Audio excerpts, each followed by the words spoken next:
Tayo ngayon sa district office sa Nabuslot sa Central. So ito yung kanilang issue. Ayan. Inkpad needs service. So ito po yung model ng L5290. So ito po yung resetter natin dalawa. Ito po yung reader ng para makuha natin machine ID. At ito yung keychain niya para regenerate natin yung license key. Tapos saka natin ipi-play dito. So hinintay ko lang kasi loading. Ayan, so walang tao dito ngayon. Ayan, ito na yung key manager. So, pasok tayo sa license manager. Add license. So, i-click nyo muna yung first para makuha natin yung hardware ID or machine ID. Tapos, papangalan natin district. Kulang na yung mga ano eh. Sige, kulang na kasi mga keys din na nagana masyado. Bilisan lang natin kasi malalaw pa ito cellphone ko. Tapos, okay na siya. Generate natin yan. Create license key. Okay, so magkakaroon ng DS folder dito. Ito na yan. Tapos sasabihin niya ito, successful. Pasensya na guys, hindi na tayo makakakuha ng mga libre keychain. Ito kasi hindi, binayaran din namin to, binili rin namin to. Pero yung mga model L120, ayan, proceed lang tayo habang nagsasalita tayo. Yung mga model guys na nakalagay doon sa YouTube ko, mga link galing sa Noseware. Si Noseware hindi na po nagbibigay ng libre, kundi magbabayad na po tayo or magre-request kayo sa kanila. Right click natin, tignan natin kung madedetect, and then yes. Okay, so ito na yung, ito guys talaga binibenta ko ng 1.5 na lang kasi 2,000, 2.5 nga yung puhunan ko dyan eh. 1.5 na lang, inyo na po yan, mababawi nyo na yung kung gusto nyo bilihin. Pag nagpa-activate kayo sa akin lifetime, one machine, 800 lang po. 800 lang siya sa ganyan. Kayo na po mag-activate niyan. Okay, click natin dito sa baba. Tapos select natin yung item. Tingnan, imagine niyo ilan ang kaya niyang i-reset. Hintayin lang natin, medyo delay yung laptop eh. So, hintayin natin. Tingnan niyo ito yung model L1210, 3210, 3250, 3251, 3260, 5290. Yan po yung kaya niyang i-reset. Ilang printer po yun. Ayan, tingnan natin. Then, select natin. May dalawang series na connected. Bakit tingnan mo nag-auto yung ano niya? Okay. So, hindi ko alam kung sino yun doon. Pero siya lang naman eh. Okay, waste inkpad tayo guys.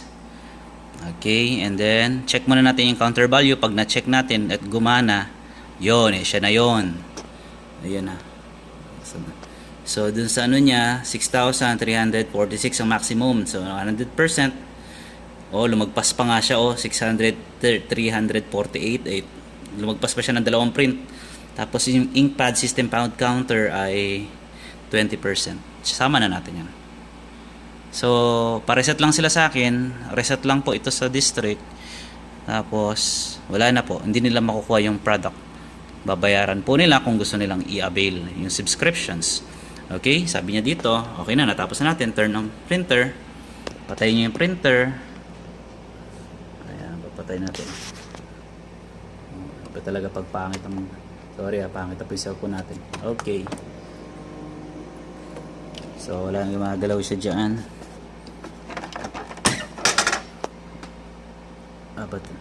Okay. So, hindi gumagalaw yan. Turn on natin. So, tingnan natin. Gagalaw na yung ayun. So, okay na guys. Ayan na siya. Kasi unang buhay, gano'n na. Ayan na. Gumagana na po. Magte-test na lang tayo. So, yun lang guys. Dito ay paki-okay nyo na lang po. Pasensya po doon sa atin. I-ano ko pa rin to sa upload ko po to sa YouTube. So, kung kailangan gusto nyo po na nito, pwede po tayong mag-AnyDis transferring. Ayan. Para makuha nyo po or makagkaroon kayo nitong product. Tapos doon sa mga L120, L3210, L1 ay ganun po. L5190, lahat po ng resetter, kahit mga 360 resetter, wala na pong available sa internet. Kung may makukuhanan po kayo, it's very good po. Very good.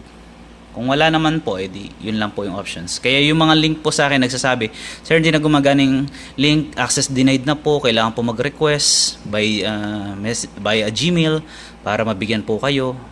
Dati po libre binibigay lang nila. So yun lang guys, maraming salamat po sa panonood. I hope na may natutunan.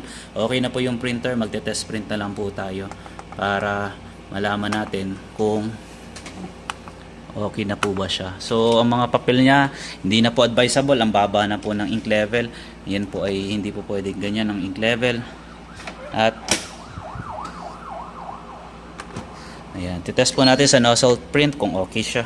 So yan guys lang, kung may katanungan po kayo, just PM lang guys or message lang sa ating ating channel. So maraming salamat again, and don't forget to like and share our page, Mark Christian Villacampa, and YouTube channel natin, Mark Christian Villacampa, para kayo ay part of our team. Okay, so may problema na yung magenta niya. Ididiklag na lang natin. Okay, so maraming salamat guys, mahaba na yung video. See you in my next video again. Goodbye and God bless.